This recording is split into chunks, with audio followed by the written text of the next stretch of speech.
All right, guys, this series, we're going to have a little fun. Let us know if you like it or not. We'll keep doing them or we'll quit doing them.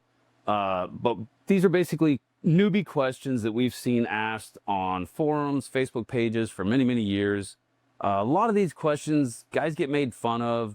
A lot of times you'll see, and maybe this has happened to you, use the search function, you idiot, or dummy, or people can be pretty ruthless in these groups. So I don't want your first diesel experience to be a bad one. So hopefully this series of videos, noobs, questions, smokes, sometimes people refer to new guys as smokes, they just get made fun of and then they just don't come back. And that's not what we want. We want the diesel industry to be helpful. We want to be helpful. We want to encourage you to ask questions. If you don't ask questions, we can't help save you money.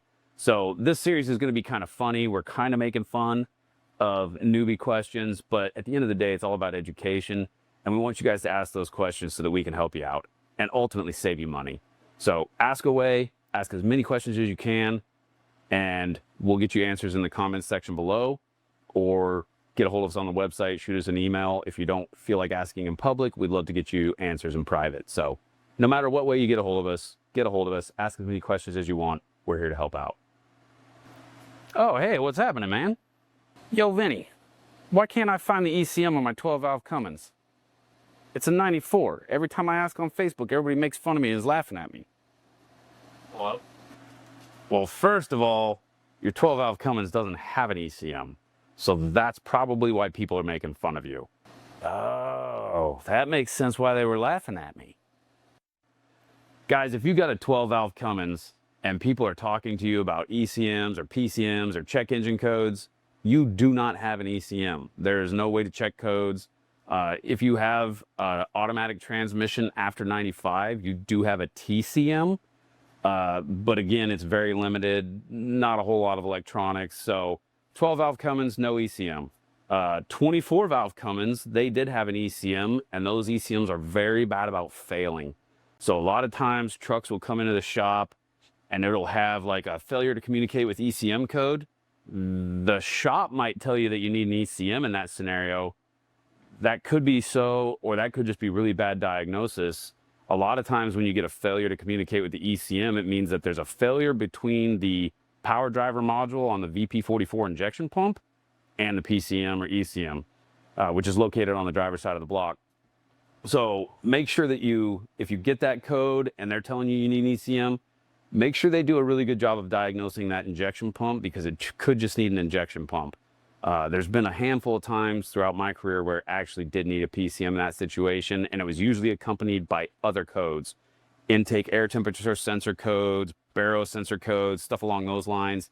A lot of times when you have a bad ECM, it's going to start throwing a ton of codes like crank sensor, cam sensor, all these codes that are going to go together.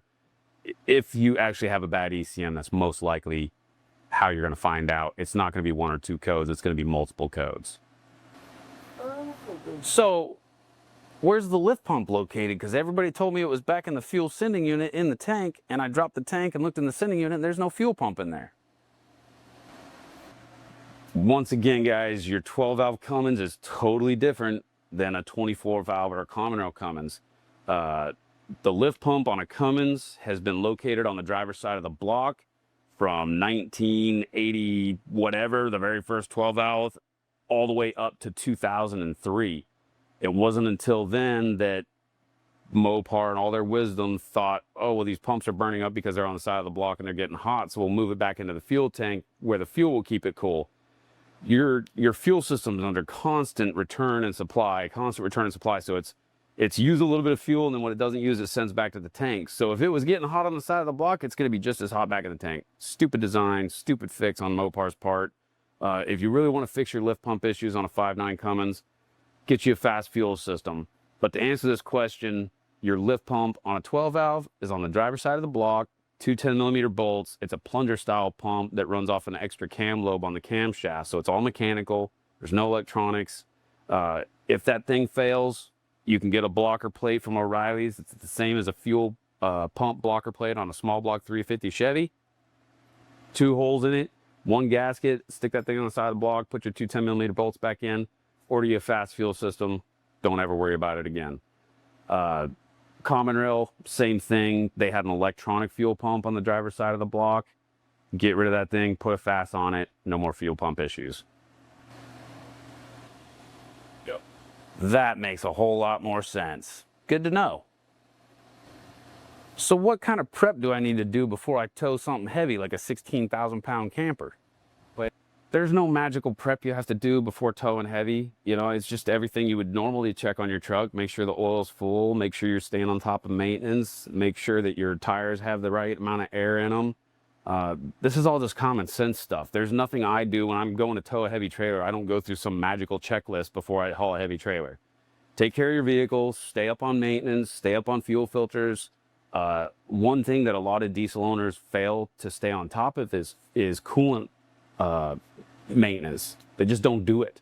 So a lot of times when we have cooling system failures, like heater cores getting clogged up, evaporators getting clogged up, oil coolers failing, I'm lumping Ford, Chevy, and Dodge together here. They all have different cooling system issues. But if you're having cooling system issues, 99% of the time it's because you're not changing your coolant at all. So you bought the truck new, or maybe you bought it used and you had no clue what the coolant life was. And then you drove it for 175,000 miles and now you're pissed off that your truck's got a blown up oil cooler because it's such a piece of crap. The truck's not a piece of crap. It can only do what you do for it through maintenance. So if you're towing heavy, stay on top of maintenance, enjoy towing heavy, you should be just fine. If you want to do anything crazy, maybe add a set of airlift airbags. I've run them on all my trucks that I tow with and I absolutely love that upgrade. We've got them here on the site. If you got questions about airbags for your truck, hit us up in the comments below. Makes sense. Okay, so what kind of things should I be doing before I go on like a really long road trip? Like not towing anything, but I'm gonna drive 3,000 miles, like nonstop. Same answer as the last question. If you're towing heavy or taking long road trips, it really doesn't matter. There's nothing you need to do to your truck to drive 3,000 continuous miles that you wouldn't do to drive 10 miles. Oil changes every 3,500 miles if you want a nice number. Fuel filters every other oil change. Flush and clean the cooling system out once every 2 years, and you should be good to go. Run some fuel additive every single tank of fuel. This isn't rocket science, it's common sense. The biggest thing that we see in a diesel repair side of things is people not properly doing maintenance. They're trying to stretch oil changes out to 10,000 miles. That's stupid. You saved 80 bucks and you just blew up a $2,000 turbocharger because you ran your oil thin. Same thing for injectors. You know, Huey injection system 7360s. I have those trucks. I change my oil every 3,500 miles. I hear the injectors change, and that's when I change my oil. When they start dieseling a little harder and getting more rattly, I change the oil. That seems to be around 3,500 miles. If I push those oil changes out to 5, I feel it, I hear it, and I experience it through bad fuel economy, loss of power, and rattly injectors. So there's no point in trying to save, you know, an extra 80 bucks not doing an oil change when you got a $3,000 set of injectors on the line. So keep your oil changed. Don't stretch those oil changes out. It's absolutely idiotic. I've seen nothing but problems from that throughout my 20 years in the diesel industry. You're not doing yourself any favors pushing those oil changes too long. Fuel filters, same thing. Change those fuel filters every other oil change. There's absolutely nothing you're going to gain by running a fuel filter an extra 10,000 miles. It's stupid. Okay. That works. Okay, so final question. 94 12-valve Cummins. I know where the ECM is now. I know where the lift pump's located. I know what kind of prep I need to do before I haul heavy and go on long road trips. But how do I pick up some horsepower without this thing blowing black smoke everywhere? I've seen all them YouTube videos. I don't want that kind of attention, but I would like to pick up a little bit of horsepower. All right, this is a great question. 12 valves are easy to make horsepower with, in a sense. You'll hear guys talk about, oh, I picked up 60 horsepower for free. And what they're referring to there is star wheel adjustments in the AFC housing. Make sure you're replacing the AFC spring if you're adjusting the star wheel. As you move that star wheel, the factory AFC spring is becoming relaxed. So you could run into a situation where you have problems or a runaway pump. I've never seen it. I've heard stories about it. The very first AFC housing I adjusted, I replaced the spring with an aftermarket spring that's longer. You can pull the fuel plate out couple of tamper-proof bolts, a couple of 8mm, pull the fuel plate out, you can cut it. You're gonna see guys talk about a 0 plate or just throw the plate away. That's absolutely retarded. Do not do that. That fuel plate adjusts how the rack comes in and fuel applies. So it's the difference between you hitting the throttle and you just boil black smoke out everywhere and black out the intersection of the freeway versus a nice smooth power curve with very little to no smoke. So my favorite way to cut the fuel plate is I put the fuel plate on the bench, set a Dixie cup on it, and I mark the side profile of the plate, the radius of that Dixie cup with a permanent marker. And then I just take it down with a bench grinder, and nice and easy. You don't want to overheat it or make it become brittle. So a little bit at a time, dip it in water, a little bit at a time, dip it in water. Don't get too eager to grind that thing down in one swoop, because it will get discolored. If you start seeing it turn purple, you're going too fast. So that's what I would do with the fuel plate. Then you can adjust the fuel plate forward and back in the AFC housing to adjust how much power it produces and how quickly it produces power. And the last two super easy upgrades, governor springs. You can swap out the governor springs to a 3,000 RPM governor spring or 4,000 RPM governor spring. I don't recommend going 4,000 RPM governor spring unless you're doing head studs and other preventative measures to account for the extra RPM. That's a big change on the engine, going from 3,000 RPM to 4,000 RPM. So you need to be doing some other upgrades like a bigger turbo, bigger injectors, bigger fuel pump, supply pump, head studs definitely for sure.